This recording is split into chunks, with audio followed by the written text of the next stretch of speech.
ಇದೀಗ political touch ಅನ್ನ ಪಡೆದುಕೊಂಡಿದೆ ಮತ್ತು ಪದೇ ಪದೇ ಪದೇ ಇಂತಹದ್ದೇ ಪ್ರಕರಣಗಳು ಮರುಕಳಿಸ್ತಾ ಇದೆ. ಇದರ ನಡುವೆ ಈಗ ಎಫ್ಐಆರ್ ಆಗಿದೆಯಲ್ಲ 4 ಜನರ ಮೇಲೆ ಪೊಲೀಸರ ವಿಚಾರಣೆ ವೇಳೆ ಆ ತನಿಖಾಧಿಕಾರಿಗಳ ಮುಂದೆ ಅವರು ಏನ್ ಹೇಳಿದ್ರು ಹಾಗಾದ್ರೆ? ನೆನ್ನೆ ಮಧ್ಯಾಹ್ನ 3:20ರ ಸುಮಾರಿಗೆ MS ಪಾಳ್ಯದ ಚಿಕ್ಕಬೆಟ್ಟಳ್ಳಿ ಬಳಿ ಸಿಗ್ನಲ್ ಅಲ್ಲಿ ನಾವು ನಿಂತ್ಕೊಂಡಿದ್ವಿ. ಕಾರ್ನಲ್ಲಿ ಜೋರಾಗಿ ಜೈ ಶ್ರೀರಾಮ್ ಅಂತ ಅವರು ಘೋಷಣೆ ಕೂಗ್ತಾ ಇದ್ರು. ಹಲ್ಲೆ ಮಾಡಿದವರು ಹೇಳಿರೋದು ಇದನ್ನ. ಜೋರಾಗಿ ಘೋಷಣೆ ಕೂಗಬೇಡಿ ಅಂತ ನಾವು ಹೇಳಿದ್ವಿ, ನಮಗೂ ನೀವು ಕೂಗಿ ಅಂತ ಕಾರ್ನಲ್ಲಿದ್ದವ್ರು ಹೇಳಿದ್ರು, ನಮ್ ಜೊತೆಗೆ ಸೇರ್ಕೊಳ್ಳಿ ಕೂಗಿ ಅಂತ ಹೇಳಿದ್ರು.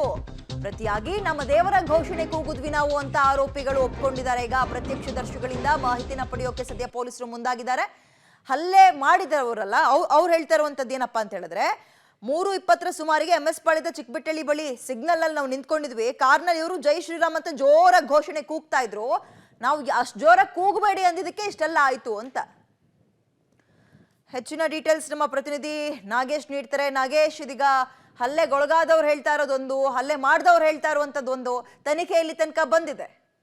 ವಿದ್ಯಾ, ಬಹಳ ಪ್ರಮುಖವಾಗಿ ನಿನ್ನೆ ಹಿಂದೂ ಯುವಕರ ಮೇಲೆ ಹಲ್ಲೆ ಮಾಡಿದಂಥ ಪ್ರಕರಣಕ್ಕೆ ಸಂಬಂಧಪಟ್ಟಂತೆ ವಿದ್ಯಾರಣ್ಯಪುರ ಪೊಲೀಸರು 4ರನ್ನ ಬಂಧಿಸಿ ಈಗ ತನಿಖೆಯನ್ನು ಮಾಡ್ತಿರುವಂಥದ್ದು. ಬಹಳ ಪ್ರಮುಖವಾಗಿ ಈ ಒಂದು ಪ್ರಕರಣದ ಪ್ರಮುಖ ಆರೋಪಿ ಆಗಿರುವಂಥ ಪರ್ಮನ್ ಮತ್ತು ಸಮೀರ್ನನ್ನು ವಿಚಾರಣೆ ಮಾಡಿದಂಥ ಸಂದರ್ಭದಲ್ಲಿ ನಿನ್ನೆ ಏನಾಯಿತು ಘಟನೆ ಅನ್ನೋದರ ಬಗ್ಗೆ ಬಹಳ ಸಂಪೂರ್ಣವಾಗಿ ತನಿಖಾಧಿಕಾರಿಗಳ ಮುಂದೆ ಹೇಳಿದ್ದಾರೆ ಅನ್ನುವಂಥ ಮಾಹಿತಿ ಈಗ ಸದ್ಯಕ್ಕೆ ಇರುವಂಥದ್ದು. ನಿನ್ನೆ 3:20ರ ಸುಮಾರಿಗೆ ನಾವು ಚಿಕ್ಕಬೆಟ್ಟಳ್ಳಿ ಸಿಗ್ನಲ್ ಬಳಿ ನಡೆದಂಥ ಸಂದರ್ಭದಲ್ಲಿ ಅಲ್ಲಿ ಜೈ ಶ್ರೀರಾಮ್ ಎನ್ನುವಂಥ ಘೋಷಣೆಯನ್ನು ಜೋರಾಗಿ ಕೂಗಿದ್ರು.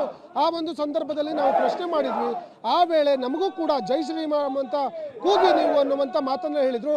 ಆ ಒಂದು ಕಾರಣಕ್ಕಾಗಿ ನಾವು ಪ್ರಶ್ನೆ ಮಾಡಿದಂಥ ಸಂದರ್ಭದಲ್ಲಿ ನಮ್ಮ ದೇವರ ಹೆಸರನ್ನ ಪ್ರಸ್ತಾಪ ಮಾಡಿದ್ದಾಗಿ ಪೊಲೀಸರ ತನಿಖೆ ಮುಂದೆ ಆರೋಪಿಗಳು ಹೇಳಿದ್ದಾರೆ ಅನ್ನುವಂಥ ಮಾಹಿತಿ ಈಗ ಸದ್ಯಕ್ಕೆ ಇರುವಂಥದ್ದು.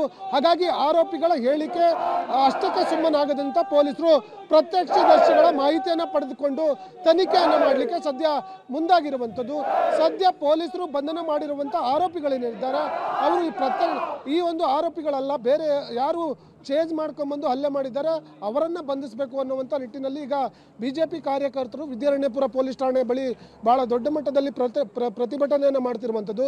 ಜೊತೆಗೆ ಇವತ್ತು ಪೊಲೀಸರಿಗೆ ಮನವಿಯನ್ನು ಕೊಡೋದ್ರ ಮೂಲಕ ಯಾರು ಚೇಂಜ್ ಮಾಡ್ಕೊಂಡ್ಬಂದು ಹಲ್ಲೆ ಮಾಡಿದ್ರು ಅಂಥವರನ್ನು ಬಂಧನ ಮಾಡಬೇಕು ಈ ಕೂಡಲೇ ಅನ್ನುವಂಥ ಆಗ್ರಹವನ್ನು ವ್ಯಕ್ತಪಡಿಸಿ ಇಲ್ಲಿಯ BJP ಮುಖಂಡರಾದ ರವಿ ಮತ್ತು ತಮ್ಮೇಶ್ ಗೌಡ ನೇತೃತ್ವದಲ್ಲಿ BJP ಕಾರ್ಯಕರ್ತರು ಭಾಳ ದೊಡ್ಡ ಮಟ್ಟದಲ್ಲಿ ಪ್ರತಿಭಟನೆ ಮಾಡೋದ್ರ ಮೂಲಕ ನಿನ್ನೆಯ ಘಟನೆಯನ್ನು ಖಂಡಿಸುವ ಕೆಲಸವನ್ನು ಮಾಡ್ತಿರುವಂಥದ್ದು. ವಿದ್ಯಾ, ಥ್ಯಾಂಕ್ ಯು ತಮ್ಮ ಡೀಟೇಲ್ಸ್ಗೆ. ಇದೀಗ ಹಲ್ಲೆಗೊಳಗಾದವರು ಒಂದು ವಿಡಿಯೋ ಕ್ಲಿಪ್ ಅನ್ನ ಕೂಡ ಒಂದು ವಿಡಿಯೋ ಮಾಡ್ಕೊಂಡಿದ್ದಾರೆ.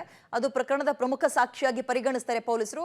ಇದರ ನಡುವಲ್ಲೇ ಇಂತಹ ಪ್ರಕರಣಗಳು ಮರುಕಳಿಸ್ತಾ ಇರೋದಕ್ಕೆ BJP ಕಾರ್ಯಕರ್ತರು ಆ ಸ್ಟೇಷನ್ನ ಮುಂಭಾಗ ಪ್ರತಿಭಟನೆಗೆ ಮುಂದಾಗಿದ್ದಾರೆ. ನೂರಾರು ಸಂಖ್ಯೆಯಲ್ಲಿ ಕಾರ್ಯಕರ್ತರು ಜಮಾಯಿಸಿದ್ದಾರೆ. ರಾಜಕೀಯ ತಿರುವನ್ನ ಕೂಡ ಈ ಪ್ರಕರಣ ಪಡೆದುಕೊಂಡಿದೆ. ಮುಂದಕ್ಕೆ ಏನಾಗುತ್ತೆ ಅನ್ನುವಂಥದ್ದು ಸದ್ಯದ ಪ್ರಶ್ನೆಯಾಗಿದ್ದು, ಜೈ ಶ್ರೀರಾಮ್ ಘೋಷಣೆ ಕೂಗಿದ್ದಕ್ಕೆ ಹಲ್ಲೆ ಮಾಡಿದ್ದಾರೆ. ನಾನು ಕರ್ಕೊಂಡು ಹೋಗ್ತೀನಿ. ಮನೆಯವ್ರು ಹೇಳ್ತಾರೆ ನಮ್ಗೆ ಮನೆಯೇ ಬೇಕು, ಆ ಮರ ಹಾಕ್ಬಿಟ್ಟು ಎಲ್ಲ ನಾವು ಹೋಗ್ತೀವಿ. ನಾವು ಎಲ್ಲ 18-20 ವರ್ಷದ ಹುಡುಗರು ಎಲ್ಲ ಗಾಂಜಾ ಈ ಪಾರ್ಕಲ್ಲಿ ಕೂತ್ಕೊಂಡು ಕೇಳಿದ್ರೆ ನಾವು ಯಾರು ಕಂಪ್ಲೇಂಟ್ ಕೊಟ್ಟರೆ ಅವ್ರ ಮನೆ ಮೇಲೆ ದೌರ್ಜನ್ಯ, ಅವ್ರ ಲೈಟ್ಗಳು ಹೊಡೆದಾಕೋದು, ಅವ್ರ ಕಾರ್ ನಿಲ್ಸಿದ್ರೆ ಕಾರ್ ಮೇಲೆ ಸೈಜ್ ಮೇಲೆ ಸಾಕೋದು. ನೀವೇನೋ ಕಂಪ್ಲೇಂಟ್ ಮತ್ತೆ ಕೊಟ್ಟರೆ ನೀವು ಇಲ್ಲಿ ಬಾಳಕ್ಕೆ ಬಿಡೋದಿಲ್ಲ. ಈ ಸ್ಥಿತಿ ಇದೆ ಸರ್. ಗಾಂಜಾ ರಾಜ್ಯ ಆಗ್ಬಿಟ್ಟಿದೆ ಸರ್ ಇಲ್ಲಿ. ಭಗವಂತರಾಣೆ ನಾವು ಬದುಕೋಕ್ಕಾಗಲ್ಲ. ಯಾಕೆಂದರೆ ನಾವೆಲ್ಲ ನೋಡಿ ಹಿಂದೂ ಮುಸ್ಲಿಮ್ ಎಲ್ಲ ನಾವು ಒಟ್ಟಿಗೆ ಇರ್ಬೇಕು ಅನ್ನೋ ಕಲ್ಪನೆ ಇಟ್ಕೊಂಡು ಮಾಡ್ತಾ ಇರೋದು. ಇವರು ಕಾಂಗ್ರೆಸ್ನವ್ರು ಏನೋ ಅವರು ರಾಜಕೀಯ ಬೆಳೆಕಾಳು ಬೆಳೆಸ್ಕೊಬೋದು. ನಾವು ವಿನಾಯಕೋತ್ಸವ ಆದರೆ ಅನೇಕ ಮುಸಲ್ಮಾನರು ನಮ್ಮ ಜೊತೆ MS ಪಾಳ್ಯದಲ್ಲಿ ಮಾಡೋಕ್ಕೆ ಪರ್ಮಿಷನ್ ಕೊಡಲ್ಲ ಅಂದರು. ಅವಾಗೂ ನಾವು ಮಾಡಿದ್ರು, ಅವರೆಲ್ಲ ನಮ್ಮ ಜೊತೆಲೇ ಇದ್ರು. ಒಂದು ಗಲಾಟೆ ಆಯ್ತಾ, ಏನೂ ಆಗಲಿಲ್ಲ. ಇವ್ರು ಯಾಕೆ ಈ ರೀತಿ ಮಾಡ್ತಾರೆ? ಈ ಗಾಂಜಾ ಇದನ್ನು ನೀವು ಅವಾಯ್ಡ್ ಮಾಡಿಲ್ಲ, ಇಲ್ಲಿ ನ್ಯಾಯನೇ ನಮ್ಗೆ ಸಿಕ್ಕಲ್ಲ. ನಿರಂತರ ಎಲ್ಲ ಭಯ ಬಿದ್ದು ಸಾಯ್ತಾ ಇದೆ. ಗಾಂಜಾ ರಾಮಚಂದ್ರಪುರ, ದೊಡ್ಡ ಬೊಮ್ಮಸಂದ್ರ, MS ಪಾಳ್ಯ, ಸಂಜೀವಿನಗರ ಎಲ್ಲ ಕಡೆ ಗಾಂಜಾ.